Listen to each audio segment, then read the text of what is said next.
रजत जी, जिस तरीके की तस्वीर इस वक्त पश्चिम बंगाल के अलग अलग क्षेत्रों में आ रही है, मैं दरअसल दर्शकों के सामने एक वो पिक्चर रखना चाह रही हूँ जहां पत्रकारों का असेसमेंट क्या है, जहां एनालिस्ट का असेसमेंट क्या है।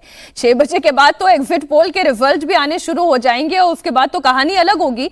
लेकिन इस वक्त जो ट्रेंड दिखाई दे रहा है, इस ट्रेंड में बीजेपी आगे जा रही है, टीएमसी लीड कर रही है, या मुकाबला एकदम कांटे का है? देखिए, अगर आप इस फेज स्पेसिफिकली ये सेकंड फेज की बात करें तो ये तो हमेशा से किला रहा है टीएमसी का। अगर कांटे की टक्कर होती हुई दिख भी रही है तो क्लियरली मालूम चलता है कि फिर ओवरऑल स्टेट में अपर हैंड बीजेपी का है। अगर आप मैं तो जो खबरें सुन रहा हूं अपने कोलकाता के संपर्क से, बदलाव के लिए एक एक्सेप्टेंस है जो कि पूरे इस ग्रेटर कोलकाता की जो 35 सीटें थी वहां पर एक्सेप्टेंस भी नहीं था इसके पहले। लेकिन मुझे लगता है कुछ बदला है और ये रिफ्लेक्ट बॉडी लैंग्वेज में हो रहा है। अगर आप कार्यकर्ताओं को देखिए टीएमसी के, जिस तरह से पिछले 2-3 दिनों से उनकी जो भाव भंगिमाएं रही हैं, थोड़ा सा लगता है कि कॉन्फिडेंस जरूर हिला है। मैं कह रहा हूं कि अगर आप वार्ड इलेक्शंस को भी देखिए, आप बहुत पीछे भी मत जाइए।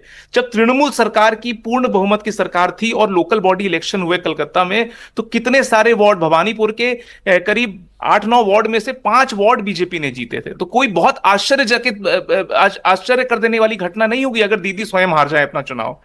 कुल मिला के ओवरऑल जो ट्रेंड दिख रहा है, कांटे की टक्कर है। और अगर कांटे की टक्कर में बराबरी से भी सीटें बढ़ती हैं टीएमसी बीजेपी में, तो जो बाकी फेज 1 में जो बढ़त, नेचुरल बढ़त रही है वहां बीजेपी की, तो ऐसा हो सकता है कि बीजेपी मैजिक नंबर के आसपास पहुंच जाए।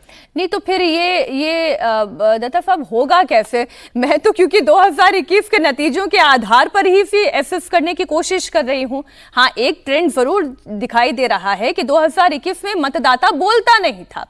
इस बार बीजेपी का मतदाता भी खुलकर बोल रहा है और ऐसा लग रहा है कि हिंदू वोट में भी कुछ यूनिफॉर्मिटी उनके रिएक्शंस में दिखाई दे रही है। कोई रोजगार की बात कर रहा है तो कोई सुरक्षा की बात कर रहा है, कोई ओवरऑल परिवर्तन की बात कर रहा है, कोई चुप होकर भी कह रहा है तो कह है कि हाँ कुछ तो होने जा रहा है। अब वो कुछ क्या होने जा रहा है? क्या बीजेपी सत्ता में आने जा रही है? मीनाक्षी जी, वो जो कुछ है वो कुछ बहुत कुछ कहता है और वो कुछ कहीं ना कहीं पे आशल परिवर्तन की तरफ दिशा इंगित करता है। 2 चीज़ें आपको यहाँ पे बता के इसको समझाने की कोशिश करता हूँ। पहला ये है कि पानीहाटी में माननीय प्रधानमंत्री जी का जो रैली हुआ था, उसके बाद कहीं ना कहीं पे भूकंप जैसा हो गया था तृणमूल कांग्रेस के अंदर। तो आज जितने सारे घटनाएं हुई हैं वो तो अंडरस्टूड है कि वो सारी चीज़ें होता और वो नेचुरल है। अब बंगाल में आज छुटफुट बारिश हुई तो छुटफुट ऐसे वायलेंस भी हुई है। और ये अपने आप में चमत्कारी चीज़ें है कि जिस बंगाल रक्त रंजित इतिहास के लिए जाना जाता है चुनाव के दौरान, वहाँ पे आज के पोलिंग के दौरान किसी भी बूथ से किसी भी सीरियस इंजरी या फिर मौत की खबर नहीं आई है। पिछले बार के चुनाव में लगभग 50 के आसपास लोग ग्रीवियसली हर्ट हुए थे या फिर मौत हुई थी।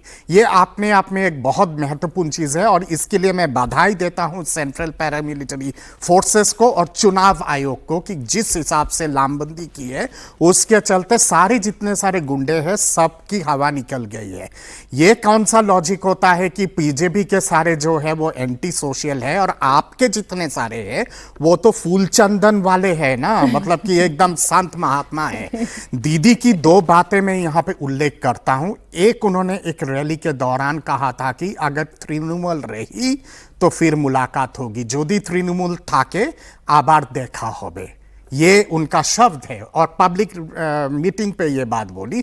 दूसरी बार उन्होंने जो किया परसों, जब 200 मीटर दूर भाजपा की रैली हो रही थी शुभेंदु अधिकारी की, उन्होंने कहा कि আমাকে माफ করে दो, আমি এখানে संबोधन करते पारबो ना, मतलब कि मैं इस जनसभा को नहीं कर पाऊंगी, मुझे माफ करो। ये कहीं ना कहीं पे दर्शाता है कि किस तरह से मतलब कि बैकफुट पे है।